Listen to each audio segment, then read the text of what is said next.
Assalamualaikum warahmatullahi wabarakatuh. Selamat siang Bapak Ibu semua. Bagaimana kabarnya hari ini? Baik, alhamdulillah. Sebelumnya saya ucapkan terima kasih kepada Bapak Ibu guru semua karena telah meluangkan waktu untuk mengikuti undangan saya pada kesempatan kali ini. Yaitu di sini nanti saya akan berbagi tentang aksi nyata modul 1 yaitu tentang diseminasi budaya positif, ilmu yang sudah saya terima selama 2 bulan dalam mengikuti program guru penggerak. Insya Allah akan saya bagikan kepada Bapak Ibu semua. Monggo nanti kita bisa sharing dan berdiskusi bersama. Semoga apa yang kita pelajari dan kita diskusikan kali ini dapat bermanfaat untuk kita semua.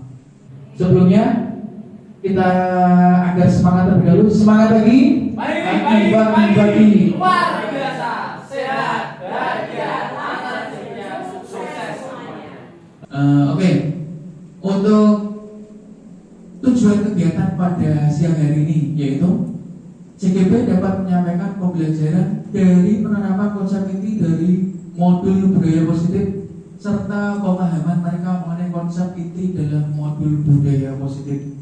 Nah, sebelum kita memasuki kegiatan pada siang hari ini, saya ingin mengajak Bapak Ibu guru semua untuk melakukan ice breaking. Kita bermain-main terlebih dahulu agar nanti dalam mengikuti itu kita bersemangat.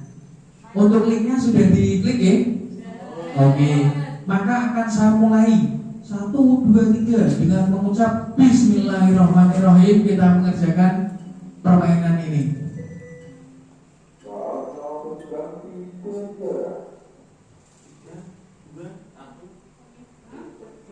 Apa itu?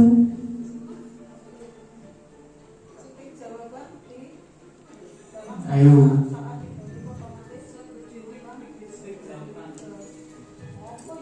Apa? Silakan berpikir. Menjadi 6 berkurang 3. Itu soalnya beda-beda. Soalnya biasa. Ayo, latihan berpikir fokus. Diikuti petunjuknya. Petunjuknya ya gambar itu, gambarnya itu petunjuknya apa?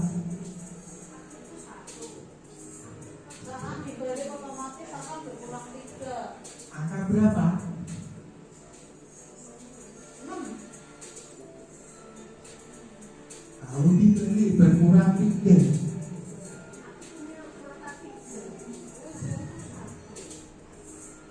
Oh, ini Pak Ali Mustafa ini menduduki peringkat pertama sementara ini.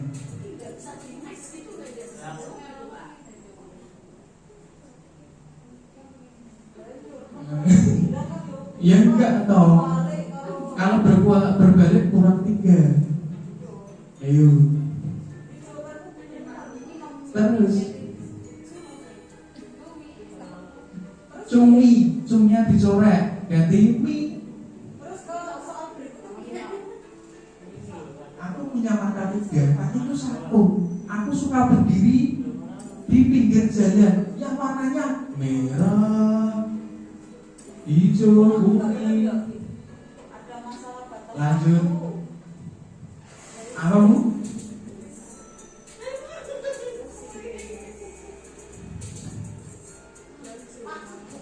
Bisa, sabar.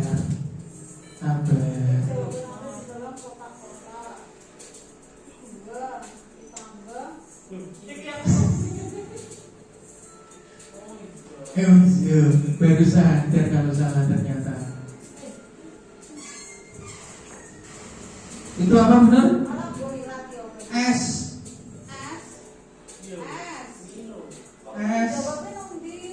Lu apa nih benar nggak bisa nih gimana ini? Oh ini bukannya di apa? Di nggak di Chrome, bukannya di web browser itu nggak bisa apa? Wah Bruno sudah menjawab 10 itu. Luar biasa itu. Besari ini saking semangatnya ini. Apa Besari? Nah ini kemarin saya coba ke anak-anak. Itu anak-anak ada yang luar biasa hebat. Benar semua. Tapi mereka-mereka yang sukanya apa? Sukanya bermain malah dikasih tebakan seperti ini, luar biasa malah. Ini apa bujuk? Kadu, kayaknya dicoret.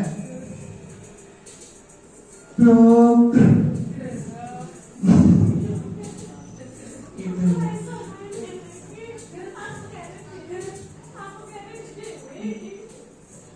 Oke, ternyata hampir benar semua ini, luar biasa ini. Tepuk tangan luar biasa ini. Monggo nanti Bapak Ibu kalau mau apa menggunakan kuisis ini mau dipraktekkan ke anak bisa. Nanti bisa. Oke, nanti saya akan bagikan linknya, kita apa belajar bersama. Anak-anak sebelum pelajaran dikasih seperti ini. Kemarin saya coba, luar biasa semangatnya Ibu. Jadinya anak-anak itu punya motivasi tersendiri. Oh iya, ternyata itu apa? Kita tidak cuma terfokus pada matematika, kita bisa main-main terlebih dahulu. Oke, terima kasih untuk waktunya Bapak Ibu. Luar biasa ini Pak Aristanto skornya tertinggi ini, luar biasa. Tepuk tangan kita. Untuk yang mau religi nanti lain waktu kita berikan untuk linknya. Bu Sari kelihatannya pasrah ini.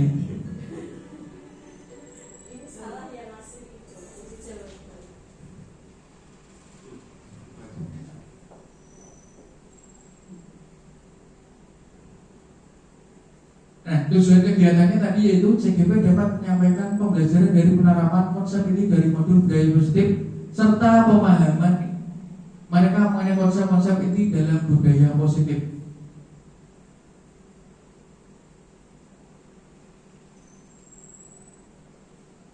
Kemudian poin-poin yang akan kita pelajari.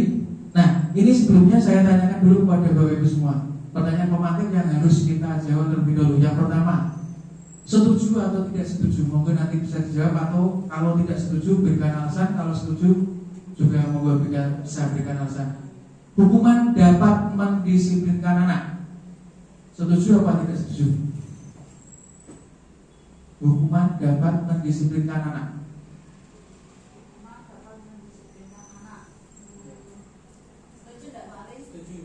Setuju. Ada yang tidak setuju? Saya tidak setuju. Pak Anes tidak setuju karena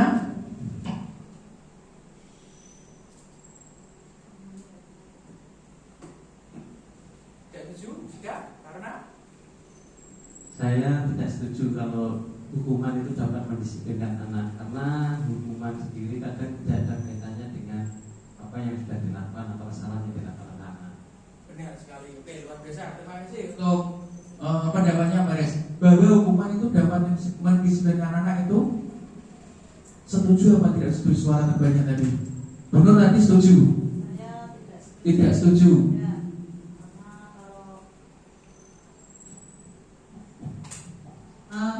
Tadi Pak Res setuju nomor betul ya tadi ya? Tidak setuju karena Tidak ada kaitannya apa yang dilakukan atau kesalahan. tidak ada kaitannya dengan apa yang dilakukan dengan kesalahannya. Saya juga tidak setuju kalau hukuman itu dapat mendisiplinkan anak. Kadang-kadang hukuman itu hanya memberi efek jera sesaat saja. Pada saat itu tok. Jadi misalnya anak terlambat kemudian dikasih hukuman, misalnya suruh push up, dia akan jera hanya saat itu tok. Kemudian besok-besoknya itu biasanya itu diulangi lagi. Menurut saya kok hukuman seperti itu, Pak San. Jadi saya kurang setuju bahwa hukuman itu dapat mendisiplinkan anak. Terima kasih Bu Nur untuk pendapatnya. Memang kalau saya merasa juga hukuman itu setuju atau setuju, saya juga tidak setuju karena hukuman itu berlaku untuk sesaat. Malah biasanya jika kita menghukum anak, itu anak malah menjadi dendam kepada kita. Seperti itu. Kemudian pemberian hukuman dengan hal positif seperti membaca atau membersihkan halaman sekolah dapat meningkatkan disiplin anak. Setuju apa tidak setuju dengan hal positif? Tidak. Alasannya apa Ali? Monggo. Sekalipun hukuman itu positif, itu tidak akan membuat anak itu menjadi lebih baik, karena sepositif apapun hukuman itu, anak itu melakukannya dengan keterpaksaan. Jadi tidak ada koneksinya dengan perbuatan. Terima kasih Pak Ali atas panduannya. Memang benar bahwa walaupun kita menggunakan hal positif, tetap saja hukuman itu akan membuat anak yang satu tadi mereka akan melakukan dengan terpaksa. Kemudian yang pasti, ini pasti nanti Bapak Ibu guru jika terlalu sering memberikan hukuman pada anak, pasti kita akan dibenci oleh anak. Seperti itu. Kemudian yang ketiga, memberi penghargaan dapat meningkatkan motivasi belajar anak. Setuju Pak? Setuju? Dengan memberi penghargaan kepada anak yang bisa contohnya bisa mengerjakan soal yang diberikan guru. Jadi siswa itu nanti akan termotivasi bisa mengerjakan soal-soal yang lain karena nanti akan ada penghargaan dari guru yang mengajar. Terima kasih. Oke, terima kasih Bu Jum untuk memberi penghargaan dapat meningkatkan motivasi belajar anak. Tapi, Pak Res mau membahas. Saya kelihatannya kurang setuju dengan memberi penghargaan dapat meningkatkan motivasi belajar, karena memberikan penghargaan malah membuat anak itu ada imbal balik saat melakukan sesuatu itu atas penghargaan yang didapatkannya, atas imbalan atau penghargaan itu. Jadi sesaat saja. Dan untuk motivasi sendiri itu kan berkelanjutan. Jadi menurut saya penghargaan juga belum tentu bisa meningkatkan motivasi anak. Oke, terima kasih Pak Res untuk pendapatnya. Untuk Bu Jum sama Pak Res nanti kita akan perjelas bahwa penghargaan itu meningkatkan motivasi belajar atau tidak. Nanti kita ada materi khusus yang akan membahas tentang penghargaan. Jadi untuk sementara masih ada perdebatan antara Bu Jum setuju dan Pak Res tidak setuju. Nanti akan kita bahas lebih lanjut di slide selanjutnya nanti. Nah, yang akan kita pelajari hari ini yang nanti yaitu tentang budaya positif. Apa tuh budaya positif yang ada yang akan kita pelajari pada siang hari ini? Yang pertama yaitu disiplin positif dan nilai-nilai kebajikan universal. Kemudian teori motivasi, hukuman dan penghargaan restitusi. Kemudian keyakinan kelas. Yang selanjutnya kebutuhan dasar manusia dan dunia berkualitas. Kemudian restitusi, 5 posisi kontrol. Dan yang terakhir penerapan segitiga restitusi. Untuk selanjutnya nanti kita akan bahas satu persatu. Nah, di sini untuk disiplin positif menurut Dr. William Glasser bahwa Anda tidak bisa mengontrol orang lain, hanya Anda yang bisa mengontrol diri Anda. Semua perilaku itu memiliki tujuan. Kita jika akan berbuat, misal kita pengen sesuatu itu pasti kita ada tujuan. Seperti anak, dia ingin menyelesaikan tugas dengan cepat, berarti dia pasti mempunyai tujuan. Tujuannya itu untuk apa? Memperoleh apa Bapak Ibu? Memperoleh nilai dari Bapak Ibu guru semuanya.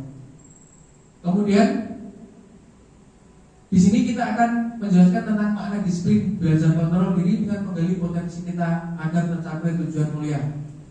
Kemudian untuk teori motivasi, nanti ada motivasi ekstrinsik dan motivasi intrinsik. Gambarnya nanti seperti ini.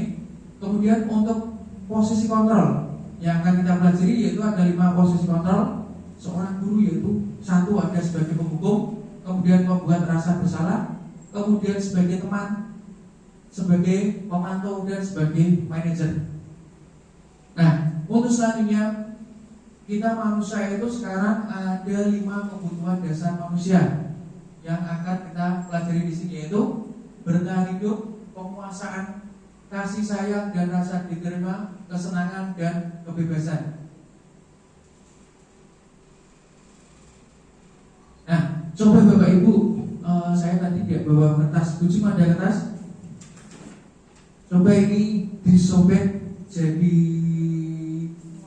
6, sobek jadi 6 Bu. Disobek jadi 6. Kertas itu disobek jadi 6. Kemudian tolong nanti saya kertas tersebut tuliskan hal yang menurut Anda itu sangat berharga. Yang menurut Anda sangat berharga, Anda itu apa? Monggo bisa satu persatu. Yang paling berharga menurut panjenengan itu apa? Boleh keluarga, boleh apa, monggo. Tuhan? Lagi? Hal yang paling berharga menurut Anda?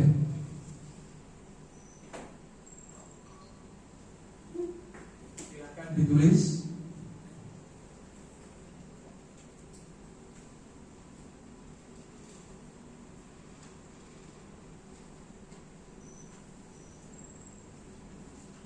Apa Bu Sari hal yang paling berharga menurut Anda, Bu Sari? Diam dulu. Kemudian setelah ditulis, kemudian panjenengan genggam buntel-buntel sak kuate. Coba sekarang bujung punya Bu Sari diminta boleh gak? Diminta boleh gak bujung? Coba diminta bujung punya Bu Sari, boleh gak? Dikepal Bu, dikepal. Boleh gak? Kalau boleh dibuka, kalau tidak boleh tetap dikepal. Bujung silakan diminta.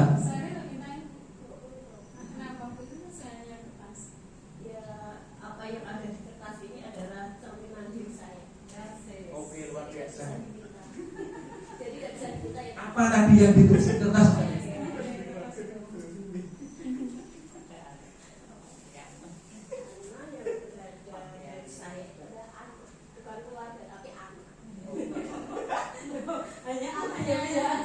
Hanya tulisan anak, tapi diminta bujung itu jenengan tidak boleh.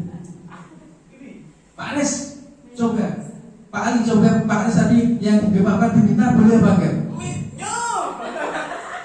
Apa kok boleh itu? Apa berharga apa tidak menurut jenengan itu? Jenengan menurut Pak Anis? Apa? Pakaian. Berarti sekarang coba Pak Ali, pakaiannya Pak Anis diminta sekarang Pak Ali. Dilepas. Jangan, cukup kacang baju yang atas saja, jangan sampai yang bawah. Tapi tidak punya untuk apa sih? Bener jangan tuh.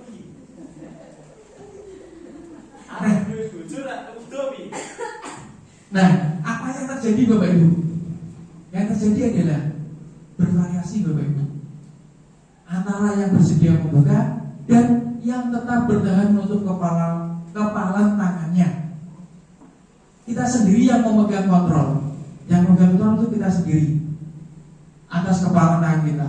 Apakah kita mau membuka atau menutup? Yaitu tergantung dari kita masing-masing. Seberapa berharga yang kita tulis tadi di kitab tersebut. Nah, itulah yang dinamakan tadi teori motivasi tadi, bahwa sesuatu yang berharga itu kalau diminta orang lain kita akan punya pendirian. Tidak semuanya itu akan boleh kita kasihkan kepada orang lain seperti itu. Terima kasih untuk aktivitas untuk kali ini Bapak Ibu.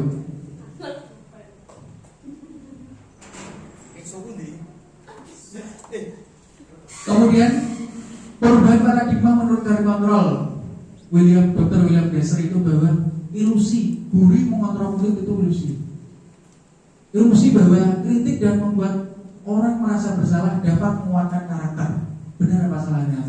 Ilusi bahwa semua penguatan positif atau bujukan akan efektif dan bermanfaat. Ilusi bahwa orang dewasa memiliki hak untuk memaksa. Berdasarkan teori stimulus respon, siapa sesungguhnya yang memiliki kontrol? Yang pertama, kita mencoba mengubah orang agar berpandangan sama dengan kita. Teori kontrolnya yaitu apa? Kita berusaha memahami pandangan orang lain tentang dunia.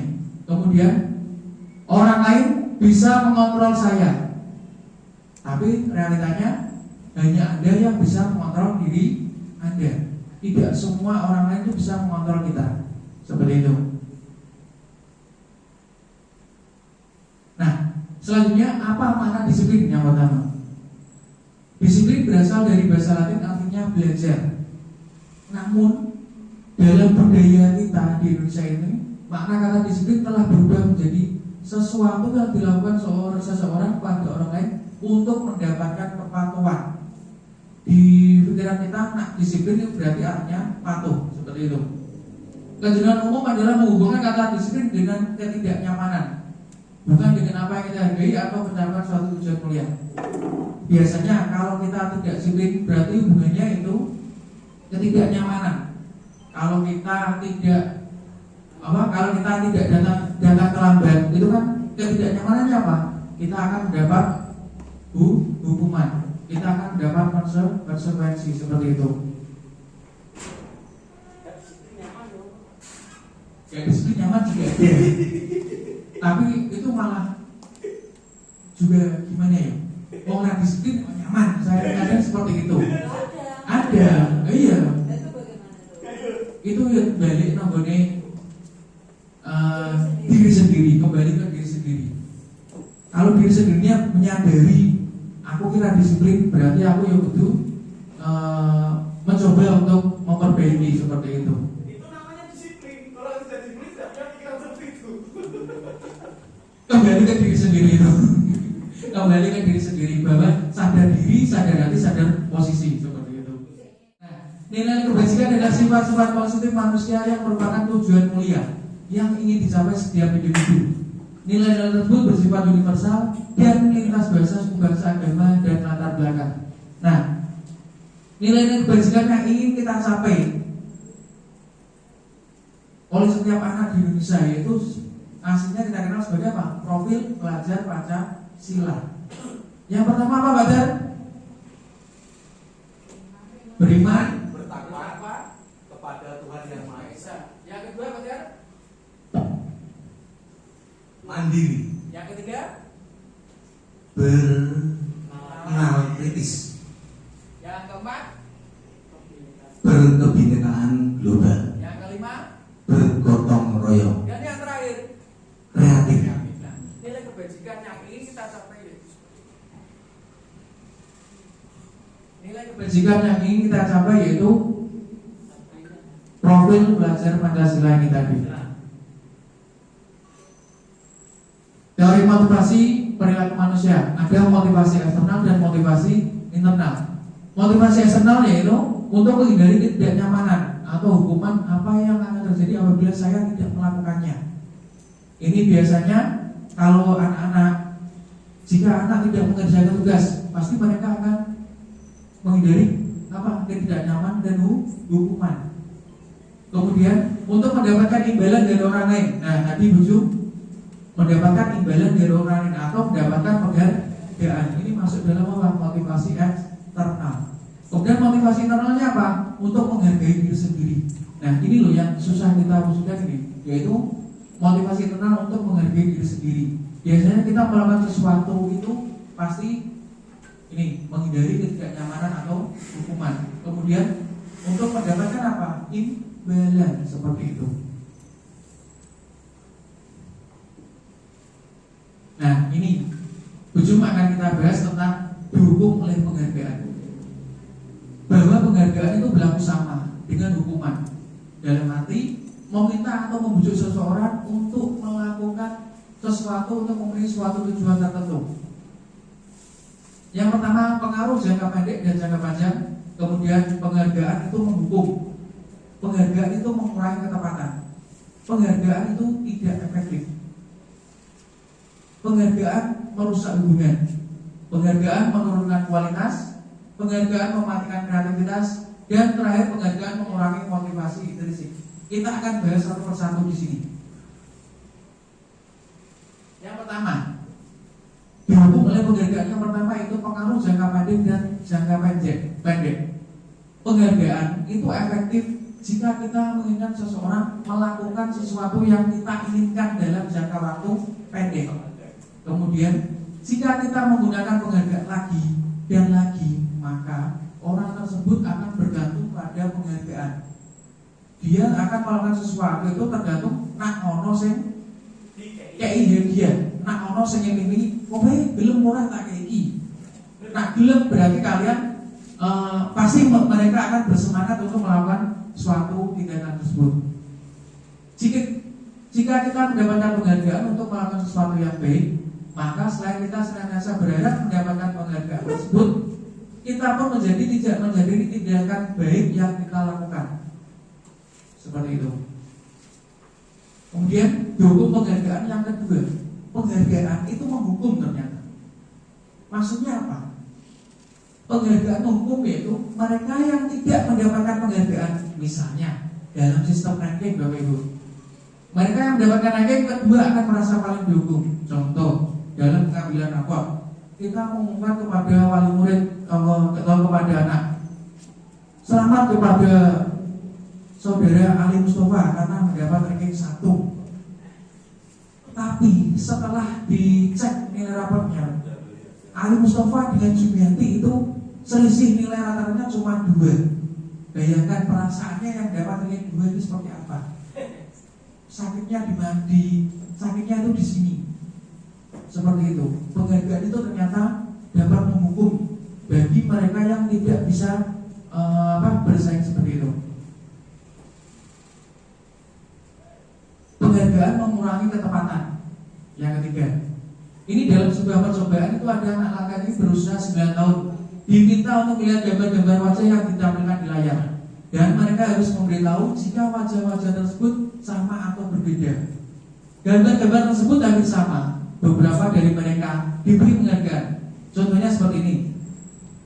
Pak Aris sama Pak Sandi diberikan suatu foto-foto. Kemudian diminta untuk menjelaskan ini foto siapa, foto siapa, foto siapa.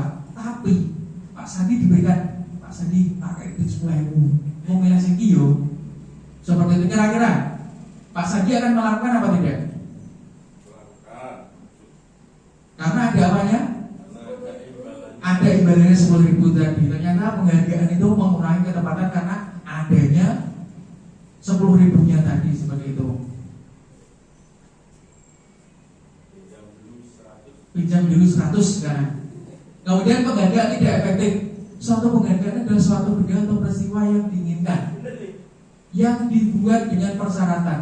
Hanya jika Anda melakukan hal ini, maka Anda akan mendapatkan penghargaan yang diinginkan. Kalau tidak ada mixu sama STM, mungkin juga motivasi untuk mengikuti mungkin juga masih apa? Tapi nggak Bapak. Ini namanya apa?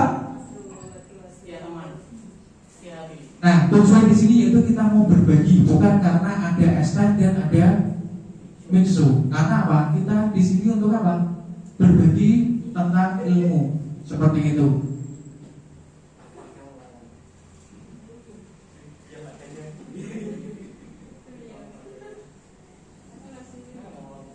Penghargaan merusak hubungan. Maksudnya apa? Contohnya. Contoh dilihat. Jika seorang guru sering memberikan penghargaan kepada murid-muridnya, besar kemungkinan murid-muridnya termotivasi hanya untuk menyenangkan gurunya. Mereka tidak akan bersikap jujur kepada guru tersebut. Seperti itu. Biasanya murid itu kadang mendekati gurunya, tujuannya untuk apa? Untuk mendapatkan nilai. Ada nggak seperti itu murid dahulu? Ya, contohnya ini jangan nyebut merek, bahwa intinya ada ya. Mereka itu mendekati gurunya untuk apa? Untuk mendapatkan penghargaan. Penghargaannya bentuk apa? Agar mereka dapat mendapat nilai yang baik, seperti itu. Penghargaan menurunkan kualitas. Terakhir ini uji cobanya dilakukan sekelompok mahasiswa yang sedang kerja praktik di sebuah surat kabar bahwa ada mahasiswa yang dia bekerjanya seperti itu saja, tapi selalu mendapat penghargaan. Nah, yang merusak kualitas apa? Bahwa mereka itu tidak mau berkembang. Dengan hanya begitu, aku termong ini wes untuk penghargaan, ini wes untuk nilai, seperti itu. Yang merusak kualitas ini. Mereka yang sudah sering mendapat penghargaan, mereka akan stagnan. Mereka akan tidak mau berkembang seperti itu. Karena mereka berprinsip, aku wes tahu, wes entuk terus, dari mau ini wes cukup anyway, seperti itu.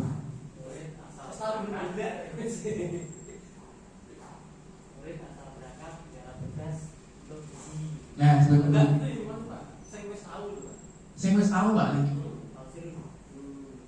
Kemudian bentuk-bentuk program kebijakan apresiasi dalam memberikan apresiasi atau pengakuan yang perlu diingat yaitu beri pengakuan secara khusus, beri pengakuan secara pribadi, kemudian beri pengakuan kepada semua murid dan fokus pada proses.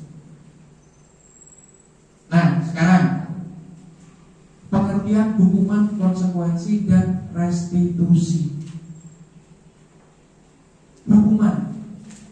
Hukuman itu apa? Hukuman bersifat tidak terencana atau tiba-tiba. Anak-anak atau murid tidak tahu apa yang akan terjadi dan tidak dilibatkan.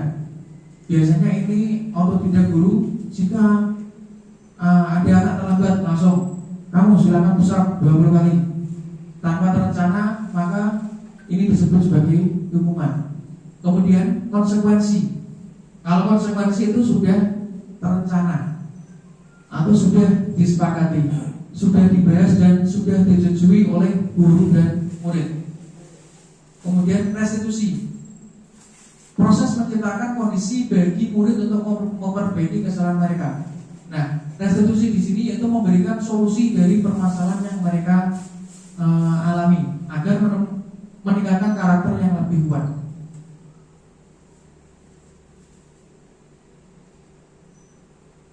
Nah, ini sebagai contoh. Mencatat 100 kali di dalam buku kalimat saya tidak akan terlambat lagi karena terlambat sekolah. Hukuman atau konsekuensi? Hukuman. Kemudian lari mengelilingi lapangan basket 2 kali karena terlambat tadi di sekolah. Hukuman. Oke. Murid diminta untuk push up 15 kali karena tidak menggunakan masker ke sekolah. Hukuman. Oke. Menggantikan kertas tugas teman yang telah Dicoret-coret. kemudian membersihkan tumpahan air di meja tulis karena tersenggol pada saat belajar. Konsekuensi, karena dia melakukan, dia harus bertanggung jawab. Kemudian murid disuruh untuk tidak mengenakan sepatu seharian di sekolah karena tidak mengenakan sepatu hitam. Hukuman. Ya. Kemudian lari mengelilingi lapangan basket 2 kali karena terlambat 10 menit untuk pelajaran PJOK. Konsekuensi atau hukuman? Karena itu dilakukan pada saat pelajaran PJOK. Sebentar. Karena spesifik pada pelajaran tertentu hukuman itu, jadi itu merupakan suatu konsekuensi atau kesepakatan yang apakah tertulis atau tidak antara guru dengan siswa. Tadi kelihatannya Pak Nes berbeda. Berbeda. Itu termasuk hukuman. Ya, karena pelajaran PJOK kan tidak selalu di lapangan dan produksi. Kalau mungkin Pak Nes ini Ya. pada saat pelajaran PJOK itu anak-anak kan pemanasan dulu. Ya. Nah, anak itu datang terlambat, pemanasannya di lapangan. Mungkin Ya. sebagai gantinya Ya. dia harus apa? Melakukan konsekuensinya itu suruh apa? Itu kan skolaritas, berarti hukuman. Mungkin ada perbedaan lagi.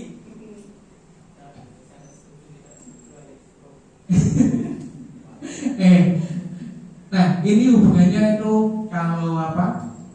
Hukuman atau konsekuensi, ya kita bisa melihat apa? Untuk tindakannya yang pertama ada hubungannya dengan PJOK. Itu ya bisa hukuman, ya bisa konsekuensi seperti itu. Tapi untuk titik beratnya kita mengarah ke konsekuensi karena ini PJOK itu kan pelajaran jasmani kebugaran seperti itu. Berarti konsekuensi itu. Konsekuensi ya. Yang itu, yang tadi itu lari mengelilingi lapangan dari konsekuensi ya. Konsekuensi ya. Itu kan olahraga toh. Jasmani. Pak Danang mau menambahi untuk menguatkan agar kita itu tidak ada apa perdebatan dalam kali ini. Nah, ketika lari lapangan 2 kali karena terlambat 10 menit itu menurut saya konsekuensi. Karena apa? Karena anak-anak sudah buat kesepakatannya seperti itu. Ya. Iya Kalau tidak ada kesepakatan seperti itu, mungkin itu hukuman dari saya. Itu jelas. Faktanya seperti itu, jangan dibantah lagi. Terima kasih. Dulu pas mundur tuh hukuman.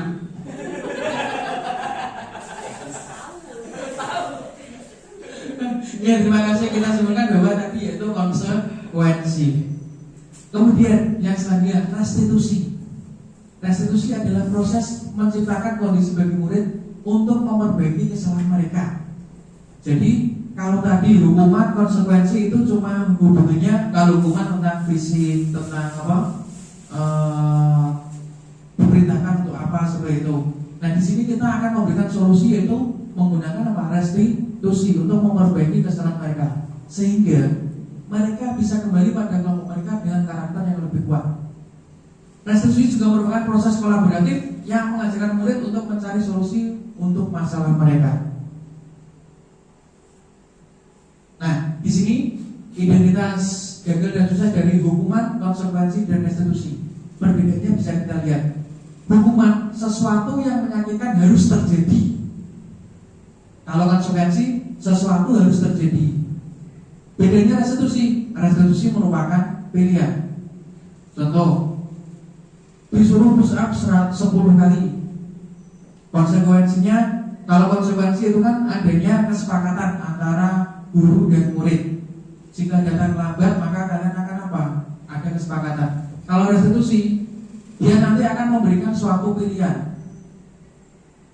Pilihannya, ayo kalau kamu datang lambat berarti apa yang harus kamu lakukan.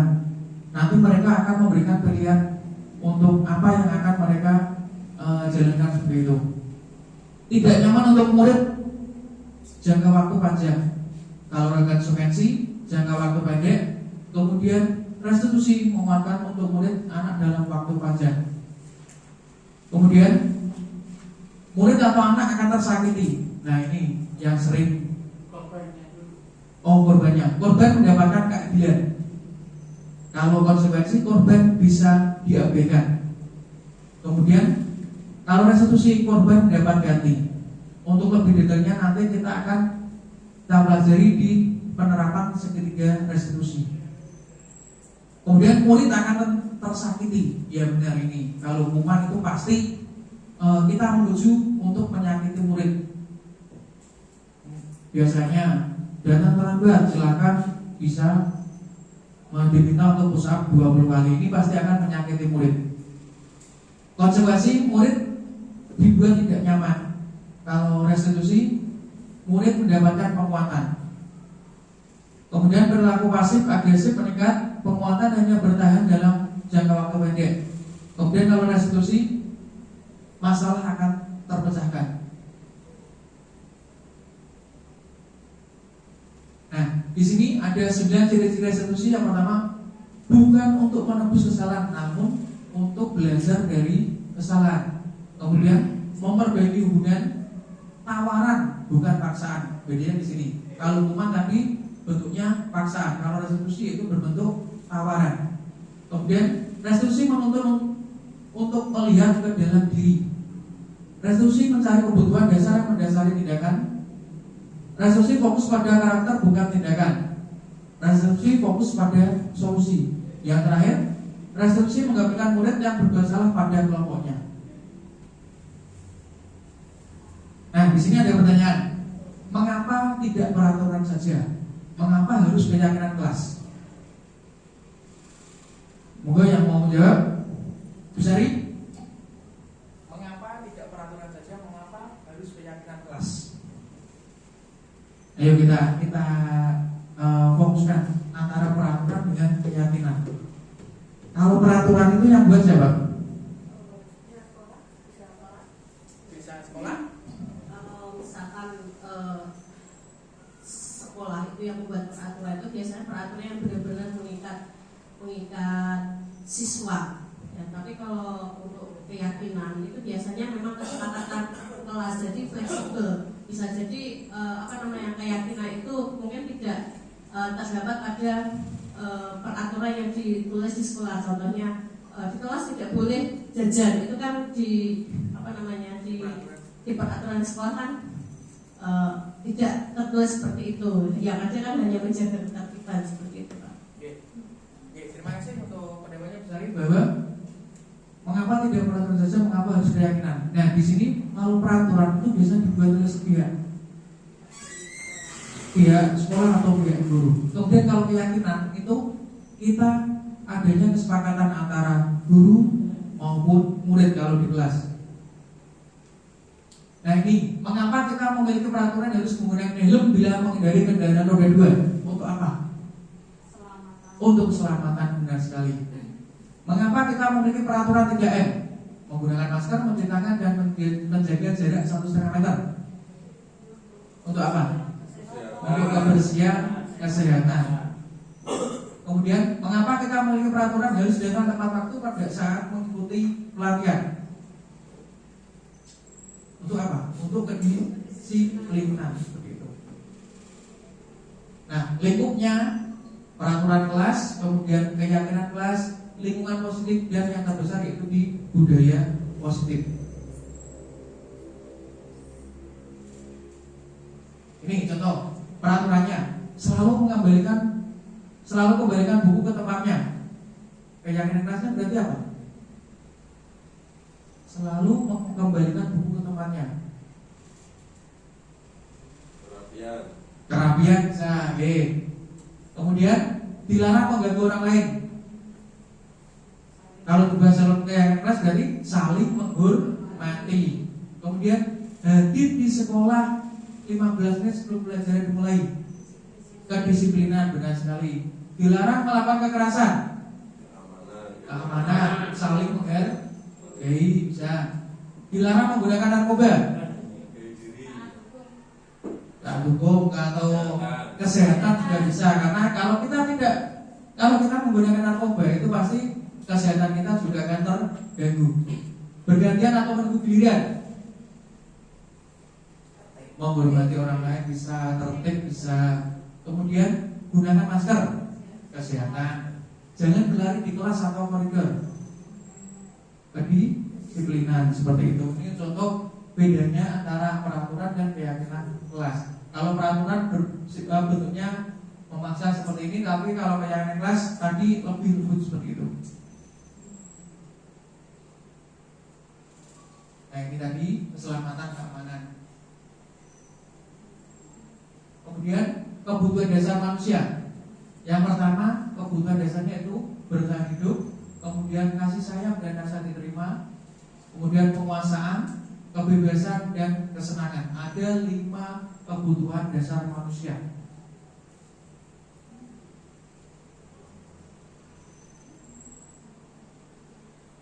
Untuk kebutuhan bertahan hidup yaitu kebutuhan yang bersifat fisiologis untuk bertahan hidup, misalnya kesehatan, rumah, makanan. Kemudian kebutuhan kasih sayang dan rasa diterima, kebutuhan untuk disayangi. Dia diterima memenuhi kebutuhan dan hubungan koneksi sosial. Kemudian penguasaan atau kebutuhan pengakuan. Kebutuhan ini berhubungan dengan kekuatan untuk mencapai sesuatu. Kebebasan yaitu kebutuhan akan kemandirian, otonomi, dan memiliki pilihan. Yang terakhir, kebutuhan akan kesenangan, kebutuhan untuk mencari kesenangan, bermain, dan tertawa. Nah, coba Bapak Ibu dilihat. Ini ada berapa kebutuhan? 5 ya. Nah, ini nanti ada suatu kasus, tolong disimpulkan ini masuk kebutuhan apa. Alur ceritanya ini, Dinda itu adalah seorang anak kelas 3 SD. Begitu tiba di rumah sepulang dari sekolah menangis dan mengadu pada ibunya bahwa dia benci pada Ibu Rani. Gurunya, menurut Anda kebutuhan apa yang berusaha dipenuhi oleh Dinda? Jika jawabannya seperti ini, bila Anda berada dalam posisi Ibu Rani dan mendengar informasi dari ibunya Dinda tentang perasaan Dinda hari itu, apa yang akan Anda lakukan pada Dinda besok ketika Dinda masuk sekolah agar kebutuhan dapat terpenuhi? Nah, di sini jawaban Dinda misal seperti ini. Ibu guru bilang, aku tidak boleh bersenandung sewaktu mengerjakan tugas. Katanya, kelas harus tenang dan tidak ada suara. Kan gak seru jadinya. Kebutuhan apa kira-kira Bapak? Kebebasan. Karena Dinda di sini dia pengen apa? pengen bernyanyi, pengen bersenandung. Kebutuhan apa? Kebutuhan kebebasan. Kemudian ibu guru bilang, aku tidak boleh bersenandung suatu kerjaan tugas. Katanya kelas harus tenang, tidak ada suara, kan nggak seru jadinya. Rencana sama ya. Kemudian aku bosen, masa belajarnya cuma gitu aja, dengerin ibu guru aja. Bukan apa? Kesenangan luar biasa ini Pak Deneng ini, yes. Kemudian aku sebel, gambarku tidak rapi. Malah ibu guru nunjukin ke teman-temanku di depan kelas, kebutuhan apa ya? Yuk, kita ngintip sebentar. Apa? Kepuasan gitu. Kebutuhan akan kepuasan. Kebutuhan ini, kebutuhan sebentar. Nih, penguasaan. Dia ingin apa? Mendapat apresiasi seperti itu. Lanjut.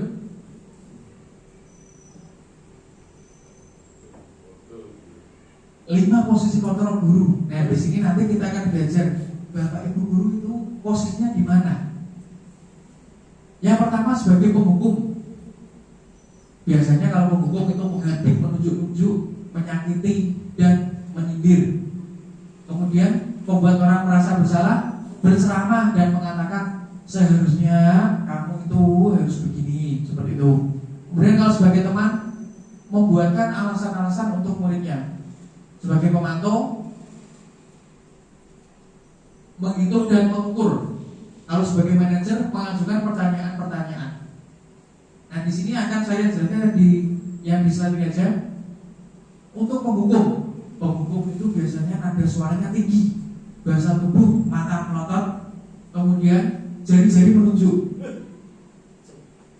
Kata-kata yang biasa digunakan, terlambat lagi, pasti terlambat lagi. Kamu itu selalu datang terlambat. Kapan bisa datang tepat waktu? Itu intonasi yang digunakan oleh sebagai penghukum. Adakah yang seperti itu? Nah, ini kita harus belajar ternyata. Kita harus belajar kira-kira posisi apakah yang paling ideal untuk kita dalam menerapkan pembelajaran di sekolah. Nah, kemudian membuat merasa bersalah. Nada suara memelas, halus, sedih, bahasa tubuh merapat pada anak. Contoh kalimat yang digunakan, Kristanto, kamu ini bagaimana ya? Kamu sudah berjanji dengan Bapak tidak akan terlambat lagi. Kamu kenapa ya senang sekali mengecewakan Bapak? Ini benar-benar membuat saya kecewa sekali. Nadanya lebih rendah seperti itu. Dan kalimat yang digunakan juga tidak kalimat kasar.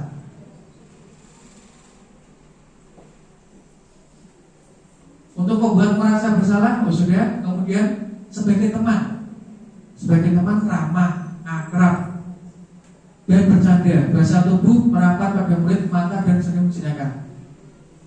Kata-kata yang digunakan, Adi, ayolah, bagaimana sih kamu? Kemarin kamu sudah janji ke Bapak, bukan karena kemarin kamu sudah janji ke Bapak, bukan? Tidak akan terlambat lagi. Nah, kata-kata yang digunakan seperti itu. Kamu gak kasihan sama Bapak, kamu mengulangi seperti itu lagi. Bahasa-bahasa yang digunakan itu serasa kita sama murid itu setara seperti itu, konsoli diri. Kemudian hasilnya murid akan merasa senang dan akrab dengan guru. Sebagai pemantau, nada suara datar, bahasa tubuh yang formal. Adi, tahukah kamu jam berapa kita mulai? Adi menjawab, tahu Pak. Kamu terlambat 15 menit tadi. Apakah kamu sudah mengerti konsekuensi yang harus dilakukan bila terlambat? Pak, saya harus tinggal kelas pada jam nanti dan mengerjakan tugas ketertinggalan saya. Jadi kalau sebagai pemantau itu tugas dari guru hanya sebagai untuk memantau anak dalam pembelajaran. Terakhir, manajer. Nada suara tulus, bahasa tubuh tidak kaku dan mendekat ke murid. Kalimat yang digunakan, Adi, apakah kamu mengerti jam berapa sekolah dimulai? tahu Pak jam 7. Guru, ya, jadi kamu terlambat. Kira-kira bagaimana kamu akan memperbaiki masalah ini?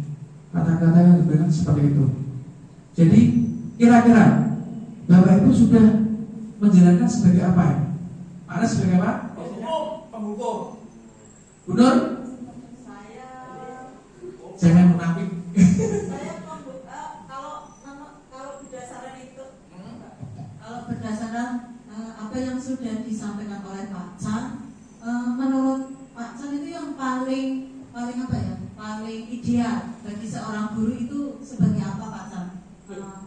Paling ideal. Kan tadi ada sebagai penghukum, ada pembuat merasa bersalah, sebagai teman, pemantau, kemudian ada sebagai manajer. Nah, dari kelima tadi menurut Pak San itu yang paling baik dan paling ideal itu yang sebagai apa Pak San?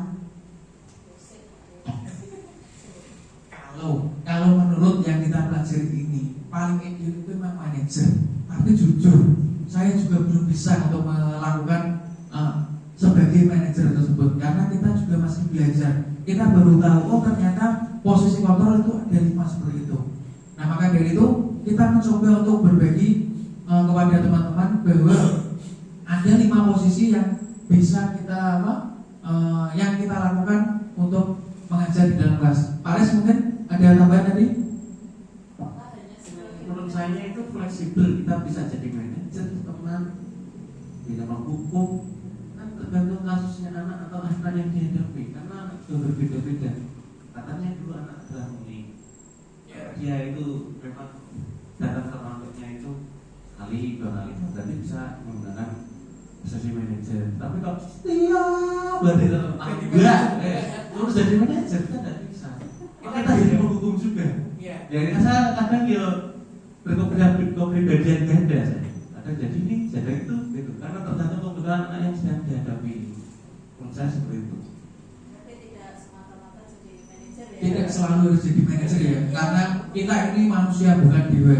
Kalau manajer itu kan semuanya bagus semua, tapi kita juga punya sifat, punya emosi juga. Kadang kita tidak mau mengontrol emosi, kadang kita sebagai penghukum, kadang juga kita sebagai pemantau, maupun kadang juga sebagai teman. Tergantung fleksibilitas atas tindakan yang dilakukan oleh murid. Mungkin seperti itu. Iya Pak Denang, tambahan. Bagaimanapun juga telah mendengar apa yang Pak Tan sampaikan, kita tentu saja dengan murid ya, menghadapi kasus-kasus tersebut itu tentunya menghindari posisi kontrol kita sebagai penghukum. Karena apa? Karena murid itu belum tahu salah dan benar begitu. Walaupun di kasus tadi misalnya tujuan kita mendidik adalah memenuhi kebutuhan belajar murid sesuai dengan kodratnya. Jadi setiap anak itu memang memiliki bakat minat keunikan masing-masing.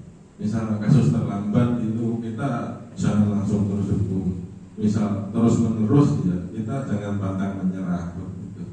Dalam mengingatkan, menggunakan ada yang santun sebagai pendidik. Ya himbauan saya kepada teman-teman, kepada rekan guru, ya, hindarilah posisi kita sebagai seorang penghukum. Kita lebih baik menjadi yang lain gitu. Teman juga cenderung lebih baik. Tapi memang ketergantungan manja begitu. Itu dari saya. Terima kasih. Terima kasih Pak Denang. Kita sebagai guru tidak harus menghindari posisi sebagai penghukum, karena itu yang tadi dapat merusak mental anak. Kemudian anak bisa membenci kita, pasti gitu. Kalau kita menghukum anak, pasti anak akan merasa aku kok dengar ini, pasti mereka menyimpan dendam kepada kita, seperti itu. Belum tentu Pak. Anak sebenarnya sudah menilai bahwa dengan ada seperti itu guru itu sebenarnya anak itu sudah tahu sifat gurunya seperti apa. Bukan masalah kita nada dan dikti atau menghukum dia. Sebenarnya anak itu sudah mengerti. Anak itu sudah tahu bahwa kita mengamati anak, ternyata anak sudah memiliki penilaian terhadap kita.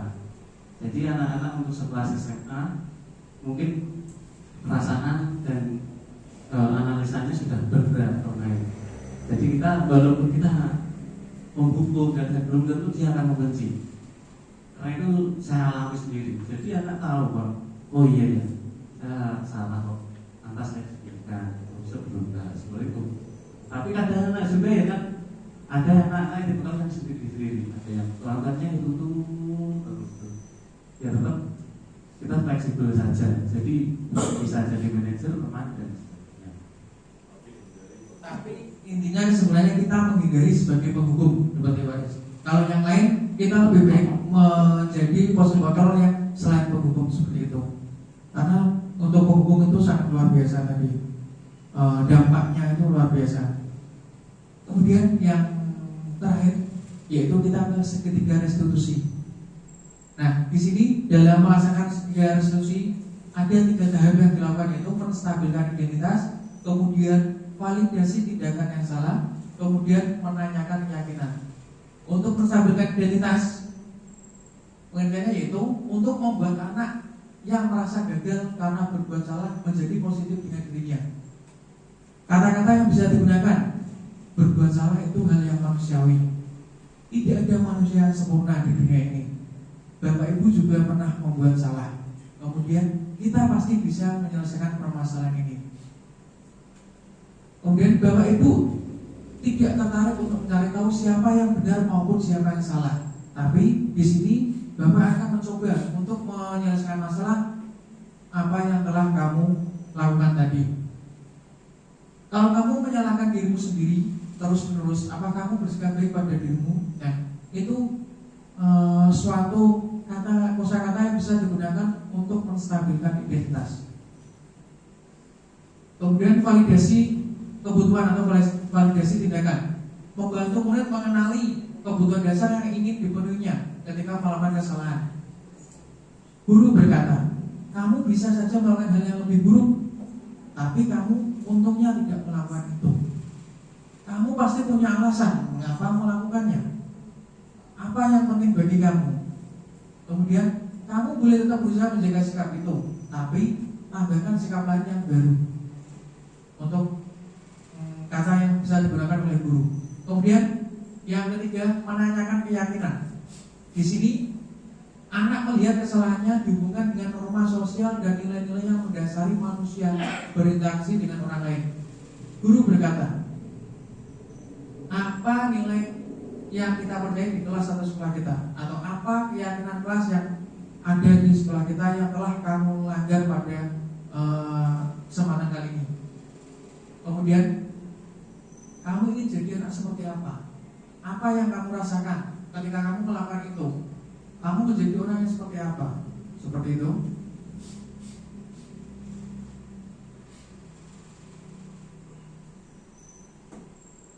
Nah, cukup sekian presentasi dari materi dari saya. Monggo untuk teman-teman bisa memberikan, mungkin ada pertanyaan yang masih mengganjal, bisa nanti kita didiskusikan bersama apa yang masih teman-teman mengganjal tentang pada kesempatan kali ini. Untuk contoh restitusinya ini saya sudah menerapkan kemarin Bapak Ibu.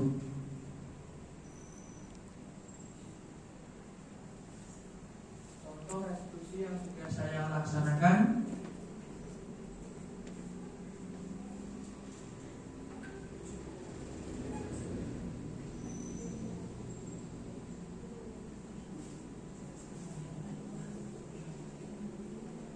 kemarin saya mencoba menyelesaikan permasalahan, 2 buah permasalahan dengan menggunakan segitiga restitusi.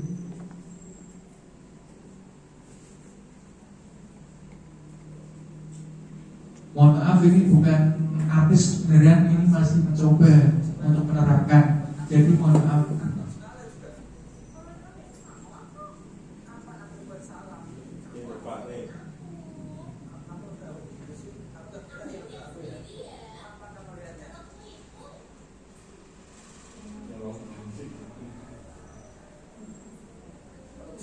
Jangan ditertawakan ya timnya.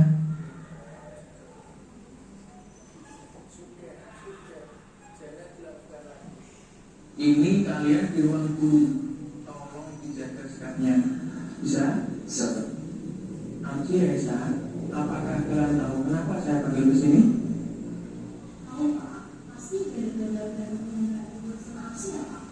Ini loh Pak, pasti mau nyebelin orang kaya, membelin orang. Apa sih habis sekarang? Aku loh gak pernah lihat kamu. Apa yang belum sekarang? Cukup sudah. Jangan berantem lagi, oke? Arci Esa, memang berbuat salah itu suatu hal yang wajar. Manusia di dunia ini tidak ada yang sempurna. Pasti kita itu pernah berbuat salah. Sama dulu, Pak San juga sama seperti kalian. Pak San dulu juga pernah melakukan salah seperti kalian. Arci Esa, saya lihat dari rambut Esa kelihatannya Esa sudah marah sekali kelihatannya. Ada apa kalian? Coba bisa diceritakan pada Pak.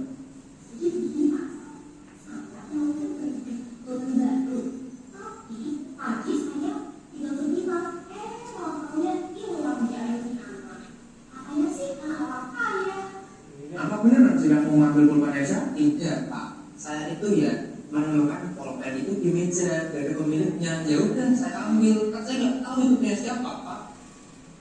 Pasti asal ambil tahu. Soalnya dia tidak bilang ke saya Pak.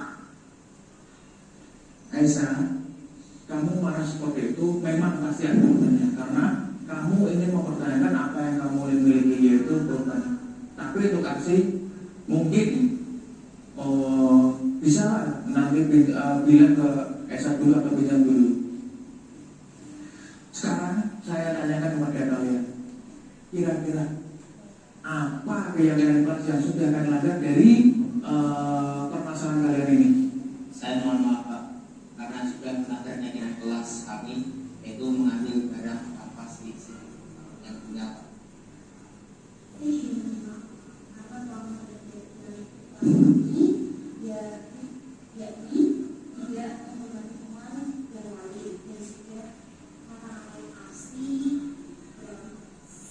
Nah sekarang dengan adanya keyakinan kelas tadi dan kalian menyadari akan kesalahan tadi, kedepannya kalian mau mengubah seperti apa?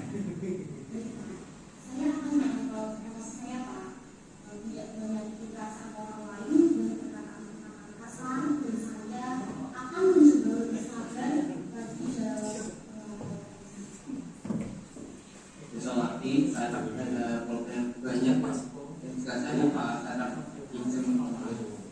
Baik, terima kasih karena kalian telah menyelesaikan masalah dengan solusi yang kalian berikan sendiri tadi. Mungkin kedepannya saya minta kalian harus selalu mengingat akan keyakinan kelas yang sudah kita sepakati kemarin. Jadinya nanti kita tidak akan melanggar apa yang ada di keyakinan kelas kita. Baik, Arci Esa bisa dimengerti? Bisa. Nah, sekarang bisa bersalaman dan bisa berdamai. Oke, terima kasih. Nah, sekarang bisa masuk kelas dan tolong tetap jaga kondisi dan kondisivitas kelasnya. Terima kasih.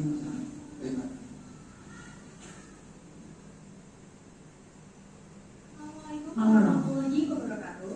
Perkenalkan, saya AS1 Siriani dari kelas 11 2. Dari ilustrasi penyelesaian masalah yang telah kami selesaikan bersama Pak Chan, dapat disimpulkan bahwa semangat marahnya kita terhadap ulah teman yang mengambil barang milik kita, kita harus tetap menghormati dan menghargai perasaan teman dengan tidak berkata kasar. Kita harus bisa kontrol emosi kita. Terima kasih. Wassalamualaikum warahmatullahi wabarakatuh. Assalamualaikum warahmatullahi wabarakatuh. Salam, Om Swastiastu, Namo Buddhaya, Salam Kebajikan. Berdasarkan ilustrasi dari pemaparan masalah fakta, dapat kami simpulkan bahwa jika kita menemukan barang orang lain, maka kita tidak boleh mengambilnya. Namun, jika kita ingin meminjamnya, maka kita harus izin terlebih dahulu kepada pemiliknya. Dan juga Untuk saat ini, saya berjanji mulai sekarang saya akan mulai membawa poket sendiri dan tidak meminjam poket orang lain dan tidak merekam teman tentunya. Sekian, terima kasih. Wassalamualaikum warahmatullahi wabarakatuh. Salam Om Swastiastu, Namo Buddhaya. Ya itu Bapak Ibu, kemarin saya mencoba untuk mempraktekkan menyelesaikan masalah dengan menerapkan segitiga restitusi, yaitu dengan memfasilitasinya kan menanyakan keyakinan seperti itu. Mungkin ada yang mau memberikan masukan atau pertanyaan, monggo. Pak Ali, ada pertanyaan? Ya, pertanyaan dari saya. Kalau hukuman itu ada konsekuensinya. Nah, bagaimana, apakah restitusi itu apa yang akan diterima oleh anak itu? Itu Pak. Tadi kita sudah mempelajari bahwa kalau hukuman itu pasti ada konsekuensi yang harus dijalankan. Sedangkan kalau restitusi itu kita kembali tadi ke keyakinan kelas tadi. Restitusi itu bukan suatu tidak ada konsekuensinya, hanya sebuah penyelesaian masalah, di mana nanti misal anak membuat suatu masalah, maka dia akan memberikan solusi sendiri dari masalah yang ia lakukan tersebut. Jadinya mereka akan memberikan solusi sendiri. Jika kamu datang terlambat, kira-kira untuk menghindari keterlambatan tersebut apa yang kamu lakukan, misal seperti itu. Nah, dalam restitusi maka anak itu akan diminta menyelesaikan penyelesaian sendiri. Contohnya, solusinya gimana?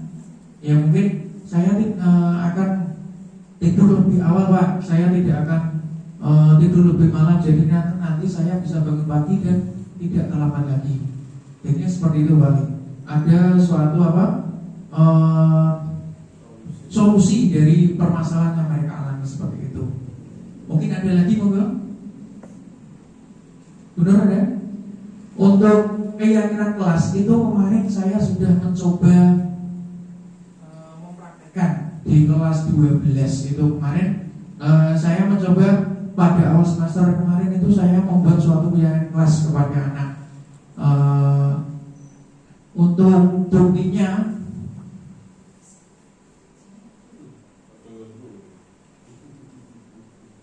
keyakinan kelas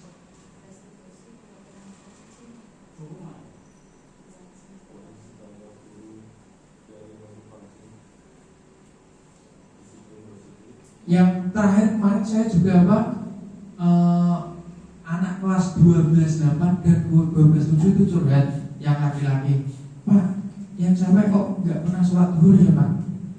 Kemudian anak laki-laki itu malah yang mengusulkan, lah kenapa kok nggak sholat? Nggak tahu tuh Pak, nggak pernah sholat zuhur. Dan terus kira-kira kalau ada masalah seperti itu, untuk mewujudkan agar teman-teman tertib dalam beribadah gimana? Bagaimana Pak kalau buat daftar jadwal sholat? Nanti di absen Pak, yang sudah sholat bisa mencetak. Kemarin saya tidak lanjut, ternyata luar biasa. Di kelas 12.7 dan 12.8 itu sekarang semuanya sudah tertib ternyata. Jadi kita tidak harus memaksa anak untuk sholat dengan kamu loh kan sholat, rekangan sholat. Tapi ternyata dengan memberikan suatu absensi saja, itu kemarin luar biasa. Bu Sari tahu ya, kemarin yang di 12.7 ya. Mungkin bisa memberikan refleksinya. Dengan kesepakatan kemarin tentang siswa putri yang jarang ke musola, hanya beberapa saja yang ke musola, dan itu tidak saya duga Pak, karena tampilan mereka itu ukti semua. Ternyata kenyataannya hanya 1-2 yang ke musola. Hasilnya dengan kesepakatan yang kemarin dilakukan Pak Dan sama anak-anak, ternyata terrealisasi, dan alhamdulillah semuanya kecuali yang berhalangan sekarang sudah mulai menjadi lebih baik, yakni setiap luhur itu sudah ke masjid. Sampai-sampai kita disapa kalau di musola. Iya, sampai salat tingkah sendiri. Ya, terima kasih. Oke, terima kasih Bu Sari karena Bu Sari ini juga mengajar di kelas 12.7 dan 12.8, maka beliau juga tahu untuk karakteristik peserta didiknya, karena saya juga tidak menyangka bahwa tampilannya mereka itu tadi utik-utik, tapi ternyata mereka ditanya kenapa nggak surat, alasannya musolanya penuh Pak, maksudnya penuh, padahal juga tidak seperti itu. Terima kasih. Ada lagi? Cukup? Terima kasih untuk Bapak Ibu guru semua karena sudah meluangkan waktu untuk berbagi ilmu dengan kami di sini. Semoga apa yang kita pelajari pada siang hari ini bisa memberikan manfaat untuk kita semua. Kita bisa menempatkan posisi kita sebagai guru itu harusnya di posisi berapa seperti itu. Terima kasih Bapak Ibu guru. Mohon maaf jika ada banyak salah-salah kata. Terima kasih. Assalamualaikum warahmatullahi wabarakatuh.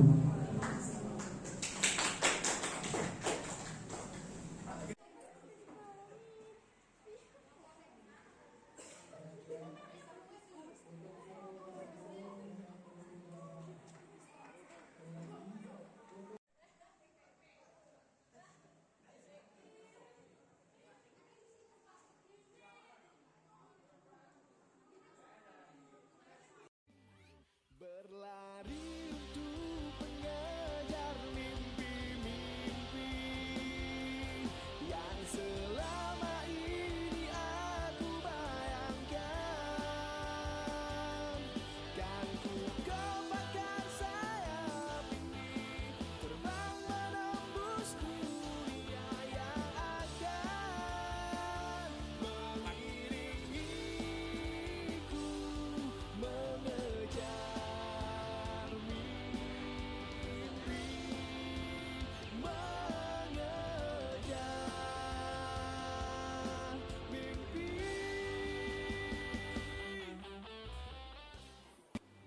Berlari untuk mengejar mimpi-mimpi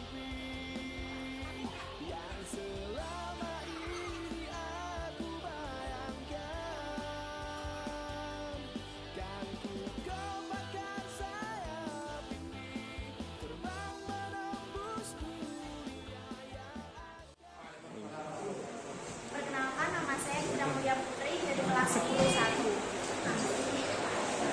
Gimana kita hari ini kita belajarnya menggunakan apa? Menggunakan media aplikasi Quizzes. Perasaanmu gimana hari ini?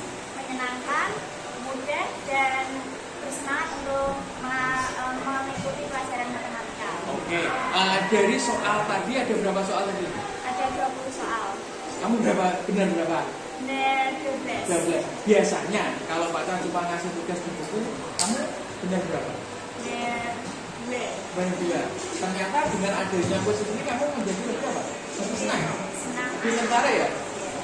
Tapi juga ada waktunya juga. Ada. Oke, kira-kira untuk ke depan kamu ingin pembelajaran seperti apa? Ingin yang lebih baik lagi, bisa pakai Quizzes lagi. Oke, siap. Nanti Pak Tan usahakan kita pembelajaran ke depan akan Pak Tan upayakan ada pembelajaran menjadi lebih menyenangkan. Oke? Matematika? Mudah dan menyenangkan. Oke. Maksud kamu apa sih? Kok nuduh-nuduh aku sembarang gitu? Buat aku panggil ke kantor sekali juga. Orang kamu yang salah kok. Kapan aku berbuat salah? Kamu abal-abalkan aku. Kamu nuduh aku begitu sih? Kamu gak berat ya nuduh aku ya? Sendiri ya? Kapan kamu lihatnya? Waktu itu. Mas Rudy. Waalaikumsalam.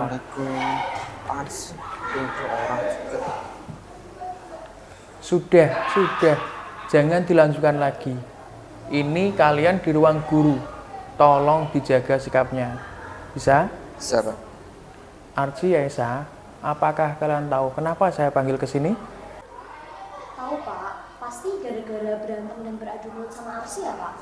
Ini loh Pak, Arsi, teman paling nyebelin. Orang kaya tapi suka ngambil dompet orang. Loh, ngapain sih nuduh segala? Aku loh gak pernah ambil pulpen kamu. Ngapain nuduh-nuduh segala? Cukup, sudah. Jangan berantem lagi, oke? Baik. Archie, Esa, memang berbuat salah itu suatu hal yang wajar. Manusia di dunia ini tidak ada yang sempurna. Pasti kita itu pernah berbuat salah. Sama dulu Pak Chan juga sama seperti kalian. Pak Chan dulu juga pernah melakukan salah seperti kalian. Archie, Aisyah, saya lihat dari raut wajah Aisyah kelihatannya Aisyah sedang marah sekali ini kelihatannya. Ada apa toh emangnya? Coba bisa diceritakan kepada Pak Chan. Jadi begini Pak Chan, saya kemarin kan baru beli pulpen baru. Tapi tadi saya tinggal sebentar, malah taunya hilang diambil nih anak. Katanya sih anak orang kaya. Apa benar Archie kamu mengambil pulpen Aisyah? Tidak Pak, saya itu ya menemukan pulpen itu di meja, nggak ada pemiliknya. Ya udah saya ambil, kan saya nggak tahu itu punya siapa Pak. Arsi asal ambil tahu. Nah. Soalnya dia tidak bilang pinjam ke saya Pak. Aisyah, kamu marah seperti itu memang pasti ada alasannya. Karena kamu ingin mempertahankan apa yang kamu miliki, yaitu pulpen. Tapi untuk Arsi, mungkin bisalah nanti bilang ke Aisyah dulu atau pinjam dulu. Sekarang saya tanyakan kepada kalian, kira-kira apa keyakinan kelas yang sudah kalian langgar dari permasalahan kalian ini? Saya mohon maaf Pak, karena sudah melanggar keyakinan kelas kami, yaitu mengambil barang tanpa seizin yang punya Pak. Saya juga mohon maaf Pak, karena telah melanggar keyakinan kelas kami, yakni tidak menghormati teman yang lain dan sudah ngata-ngatain Arsi melewati batas. Nah, sekarang dengan adanya keyakinan kelas tadi dan kalian menyadari akan kesalahan tadi, kedepannya kalian mau merubah seperti apa? Baik Pak, saya akan mengontrol emosi saya Pak. Tidak menyakiti perasaan orang lain dengan perkataan-perkataan kasar, dan saya akan mencoba lebih sabar lagi dalam mengontrol emosi saya Pak. Besok lagi saya akan bayar pulpen yang banyak Pak, dan jika saya lupa saya akan pinjam teman Pak. Baik, terima kasih karena kalian telah menyelesaikan masalah dengan solusi yang kalian berikan sendiri tadi. Mungkin kedepannya saya minta, Pak Chan minta kalian harus selalu mengingat akan keyakinan kelas yang sudah kita sepakati kemarin. Jadinya nanti kita tidak akan melanggar apa yang ada di keyakinan kelas kita. Baik, Archie, Aisyah, bisa dimengerti? Bisa Pak. Nah, sekarang bisa bersalaman dan bisa berdamai. Oke, terima kasih. Nah, sekarang bisa masuk ke kelas dan tolong tetap jaga kondisi dan kondisitas kelas ya. Terima kasih. Sama-sama. Baik Pak. Assalamualaikum warahmatullahi wabarakatuh. Perkenalkan, saya Aisyah Kusi Iryani dari kelas 11-2. Dari ilustrasi penyelesaian masalah yang telah kami selesaikan bersama Pak Chan, dapat disimpulkan bahwa semarah-marahnya kita terhadap ulah teman yang mengambil barang milik kita, kita harus tetap menghormati dan menghargai perasaan teman dengan tidak berkata kasar.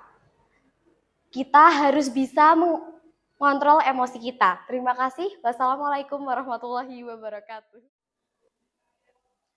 Assalamualaikum warahmatullahi wabarakatuh. Salam, Om Swastiastu, Namo Buddhaya, Salam Kebajikan. Berdasarkan ilustrasi dari pemecahan masalah bersama Pak Chan, dapat kami simpulkan bahwa jika kita menemukan barang orang lain, maka kita tidak boleh mengambilnya. Namun, jika kita ingin meminjamnya, maka kita harus izin terlebih dahulu kepada pemiliknya. Dan juga, untuk saat ini, saya berjanji mulai sekarang saya akan mulai membawa pulpen sendiri dan tidak meminjam pulpen orang lain. Dan tidak merepotkan teman tentunya. Sekian, terima kasih. Wassalamualaikum warahmatullahi wabarakatuh. Salam, Om Santi Santi Om, Namo Buddhaya.